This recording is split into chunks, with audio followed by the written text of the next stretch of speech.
Hey everybody, my name is Ixie. I'm going to be listening to and sort of analyzing and reviewing the new Halsey album that was produced by Trent Reznor and Atticus Ross. It came out yesterday. I have no idea what to expect. I don't know anything about Halsey, so I'm going into this with a completely open mind. Let's get started. First track is called The Tradition. Sounded like Hurt. Not anymore. For pennies a price. Oh, that's interesting. Ooh, Leaving Hope kind of bass right there. I really liked that song. I think it's like got a nice hook. I like her voice. It definitely sounds like Nine Inch Nails produced it to me. The piano part is just got some of those hallmark Trent Reznor sounds. First of all, the very opening arpeggio is essentially the first three notes of the Hurt chord.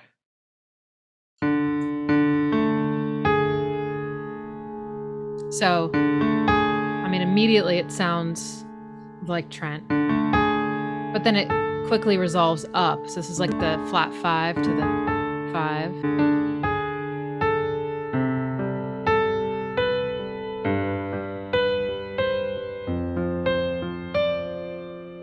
That right there, even though I wasn't playing like all the notes, is a very Trent thing to do. I love that chord progression. You can hear this chord progression in This Isn't the Place, also The Lovers, and maybe a few others. The next song is Bells in Santa Fe. Oh, yeah. Wow. That was beautiful. I really, really like that. Noticing that there haven't been any drums yet. There was such a good lilt to that first song in 6/8, and this one just is really propelled forward by the synths. I loved the synth work in this song. Just really cool sound. The synth sounded like it was a little bit organic. You know, it had this like terrible impression. Love this line. It just really took it to the next like Nine Inch Nails level of this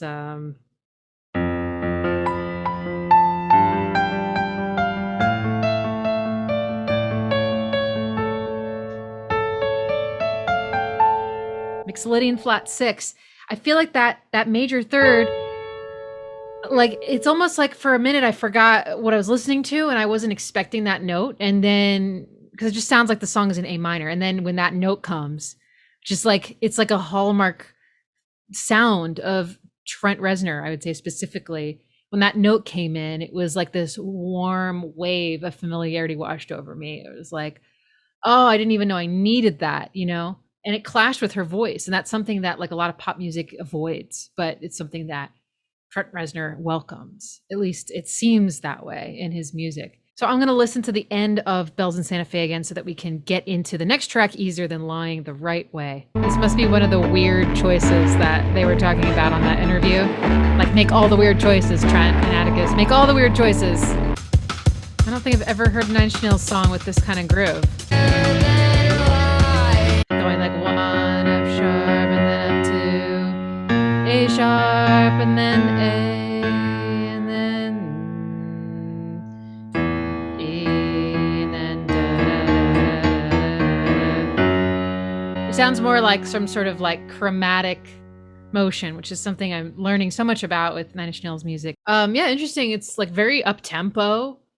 I liked the like sort of slapback, you know, reverb or delay or whatever with the rim shots, I guess, or what is it called? Drummers when you know, it was cool. It was driving. She kind of screaming. You know, it fit. It was cool. Yeah, I like that. I've liked all of it so far. Well. Ooh. Oh, it's so catchy. That I think that is a solid track. It's very short, unfortunately. I really liked it. Really flows, you know, and she's kind of keeping her melody sort of simple and sort of, and then that bass line. I mean, I couldn't even really tell where our tonal center was or like what key we're in, or it just, I don't know, it felt so self-contained. And then in the chorus, then things get a little more structured, timing and harmonically. But the build up to that was always so exciting. I can't remember exactly what she was saying, but just like her words just started like flying quicker and quicker. I don't know, I feel like it really matched the groove, like she's singing, she's not rapping, but there was a flow to her singing that reminded me a little bit of like freestyle rapping. Don't don't throw vegetables at me. I don't know if that's a proper observation, but that's how it felt. That hook for the chorus was so great. I love the way she's like they're like switching up to the falsetto and with like these different chords underneath. Just like that's when pop is done right. I feel like that's a mechanism that's taken advantage of, is taking a great hook and then changing the harmonic context to create new points of tension and resolution with every repetition, giving it a new life, giving it new meaning. That ending part actually got to me. I teared up a little bit where they're singing with like these sort of vocoder harmonies down below. It was just supremely beautiful and like almost holy sounding to me. And I don't know what they were saying. I just felt overcome. So that was beautiful. I will listen to that again. And it looks like it bleeds into the next track, which is called Girl is a Gun.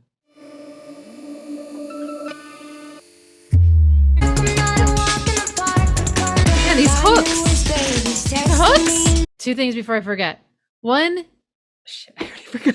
I haven't heard a single track yet that I would consider like weak. I think these all are good songs. They all sound well produced. They all sound like really good, interesting, smart choices were made. They all have, I think, memorable moments, memorable melodies. They stick with you, me at least. And yeah, like I would listen to all 5 of these again, and I will. This song, it sounds like you could kind of imagine it being like produced like a more traditional pop song. Like I can hear that when I just listen to her melody, but then it's got this very different kind of production underneath it.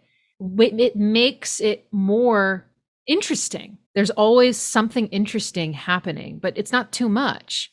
It's just a really good balance of supporting what they're saying, the message, the feeling without overpowering it, but keeping the brain and the heart kind of engaged. It's just so interesting. Okay, next is called You Asked for This.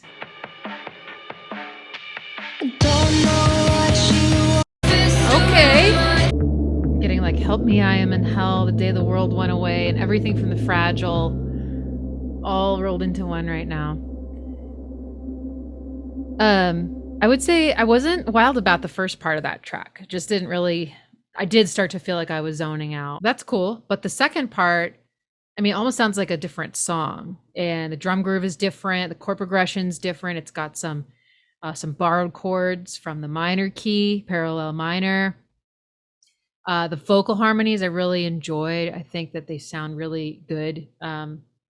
Harmonizing with themselves, it's just really nice. Like beautiful, high up in that range. That ending, like I said, just really felt familiar, and I thought it was nice that that kind of swallowed up the song a whole. The next one's called Darling. Wow. Well, that was really different than all the others. I'm sure it has a place in the story. I know this is like a film. So I won't say much more than that. It's very wordy. There was like a lot of lyrics, and it takes me time to like process lyrical information. I have to like first know the song really well so that I can like stop thinking about the harmonies and all the melodies and all the things that get me really excited, and kind of like switch my brain to a different mode, and then I can like process the words.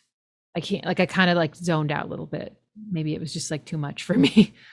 Yeah, I mean, it's a sweet song. It's very pretty, and if the message speaks to you, I could see this being a very special song, but it didn't reach out to me. Okay, next is called 1121. Oh, that chord is good. The rhythm section is just so driving without it. I'd be curious to learn more about that choice, like when you're writing a piece of music, you have to make that choice, right? Like, is this song going to have drums? And most of us, I think, don't even question that. We just put the drums in. Like, of course it has to have drums, but it doesn't always. It kind of depends on what you're trying to say. I was freaking out about that one chord. So there's a chord at the beginning of the progression, at least in the chorus, where Halsey's voice is clearly sounding like it's all in E minor. But then Trent and Atticus are like, so there's that clash again between that major third and that minor third, or the 3 and flat 3 of the scale. So just that, and it feels so familiar at this point because it's such a part of the sound of Nine Inch Nails. But it really added a lot. Whenever we arrived at that chord, it was like, no, we're not done yet. There was sort of this like curiosity added by that note. But whenever you introduce that raised third or natural third scale degree, when you've got a flat 7 in your scale, which this one does, you end up with this tritone. And so just hearing that kind of ring out was really, really cool. I think it added a lot. These are choices I would never have made if I were producing Halsey's album, but I'm so glad it was made. Like these are the like kind of small weird choices in a way. They're not that weird, but for pop, they're a little bit weird. They're not common practice in pop music. So I think Halsey did a really good thing by teaming up with Trent and Atticus, and really cool to hear more from them about how it was for them. I don't think they've ever collaborated with a pop artist before like that, right? The next song is called Honey. Whoa.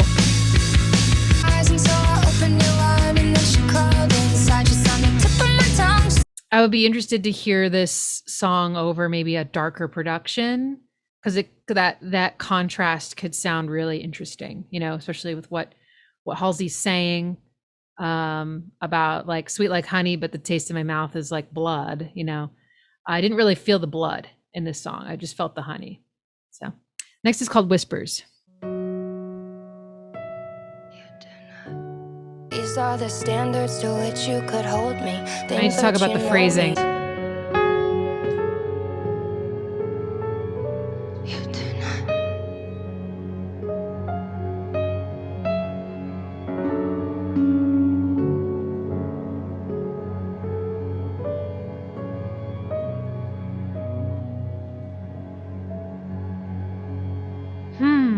There's something going on with the phrasing in this song, and I'm starting to get an idea of Halsey's patterns, some of their tendencies of like triplets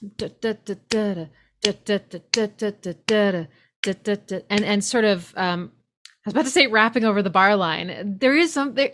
Am I not crazy? Am I crazy like thinking that there's a little bit of a like rap flow to her singing? It just reminds me of like this part where she's singing and then whispering and then singing and then whispering. It's kind of alternating with the 4 on the floor groove underneath, but it's like in 3 or it's in 6 or it's in 9, or maybe it felt like it was one of those numbers, but it could have been something else. But the whispers are coming at different parts in each measure. You don't know when the whispers are going to come next. So it just sort of feels like they're just like coming in and whispering in your ear, and you're not prepared for that and what they're saying to you.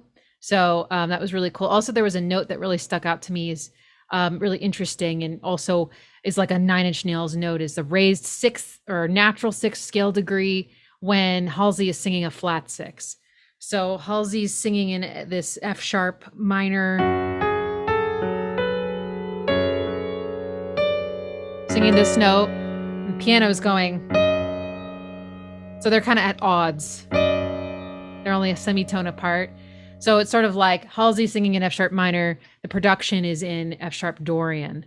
And so, and the way Trent Reznor uses Dorian is, I think, a little different than a lot of other composers and musicians. Capitalizing on the new chromatic motion created between that and the flat 7 instead of sort of the major like 4 chord that brings in. So just like, yeah, playing with the weirder parts of that sound instead of the more like traditional parts of that sound. I love the drum groove. I love like slow, trudgy grooves like that, sort of minimal. I like how the like snare was sort of just like a smashing sound that kind of was louder and softer and very dynamic sounding. Yeah, and Halsey's melodies, like there are times when they do start to feel a little bit repetitive, it's a fine line between repetition that legitimizes and creates an expectation and makes you feel like this is something catchy, this is something familiar, and then at some point it crosses over into like I feel like I'm in a loop or something, where I'm not actually moving anywhere and I could use some variety. And maybe that's a part of like supporting the lyrical content more, right? It's more about creating some kind of movement for the lyrics and less about creating like a really melodic melody. Does that make sense? In some ways, it feels like the production is moving around a lot more than Halsey's voice in some of these songs. That kind of works, as long as the production is moving along and creating all the tension against the melody, that works. Okay, the next song is called I Am Not a Woman, I'm a God, and this one has twice as many listens as any of the others. So I'm guessing this was a single, maybe? Or it's just dope. Oh, it just sounds like Nine Inch Nails. Oh my god.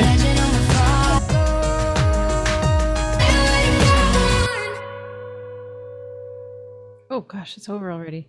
I liked that. I mean, it sounded a lot like kind of like Nine Inch Nails Hesitation Marks. Some of the sounds on that album aren't necessarily my taste. Some of them are. This was sort of in between. There's some parts of it that I was like really enjoying those choices. There's like a descending scale that it'll take me a little time to figure out what it is because it wasn't jumping out as anything I could recognize, but I just knew it was not in the key of F. What was this? A or G sharp, maybe, or A flat, Mixolydian, or maybe or minor. I'm not actually clear because there's a lot of it's mixed modal. There's like notes coming in from various scales, but that descending line, there was just a couple. Like I thought at first I knew what he was doing. I was like, oh yeah, he's outlining this scale, and I was like, nope, that's that note. I'm like, oh, what is that note? And I'm not even sure if it's like the same from octave to octave. I think it might even like change as they go down. So that really stuck out to me. I love again like sort of resolving to like a major tonic chord, creating that tritone, and Halsey is leaning on the fourth scale degree, which is a very like awesome place to land, but it's not a stable place to land. It creates tension, and just to never resolve that, I kind of like how that sounds.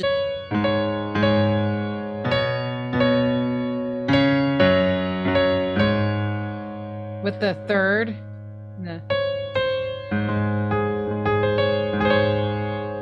And the seventh being leaned on so much too, right? If I had to like define one chord for that song, it would be that one. And the other thing that was like made me smile was just there's all these like sort of the major third of all the chords is being played by some kind of synth or something. It's got this feeling like Closer or several songs on Hesitation Marks. Oh yeah, that's what it was. It's creating this sort of strange wide-eyed sound, kind of overly bright, and but yeah, that one, the Nine Inch Nails fingerprint on that one is a lot stronger. So I'm wondering if that was a single or if all those views are coming from the Nine Inch Nails fans. How do you Halsey fans feel about this? I'm really curious. Is this like super different? I'm guessing it's a pretty big departure, but what do you think? Are these weird choices weirding you out? Do they sound like ugly and like disturbing to you or distracting, or are you like into it? I'm just curious. Okay, the next song is called The Lighthouse. This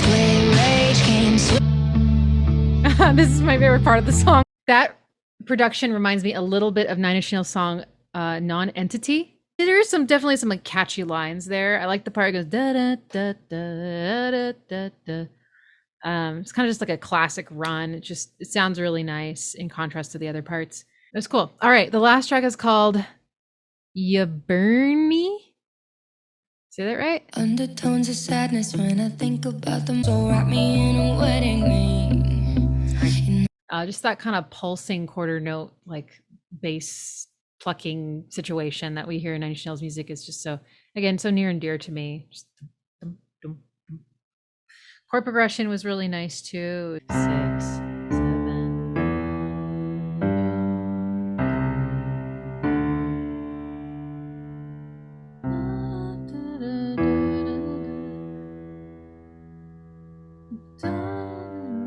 And then I kind of like switch around. Those are great chords. I love the sort of little tinkling sounds at the top against the sort of pulsing bass.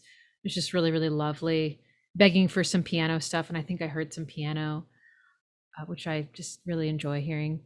Really, in any context, I love hearing the piano. Yeah, I enjoyed this. Some really cool stuff happens in this album, and I hope that Halsey and Trent Atticus and all the other folks that worked on the album feel really proud of this. I think it's neat. I'm glad it's in the world. So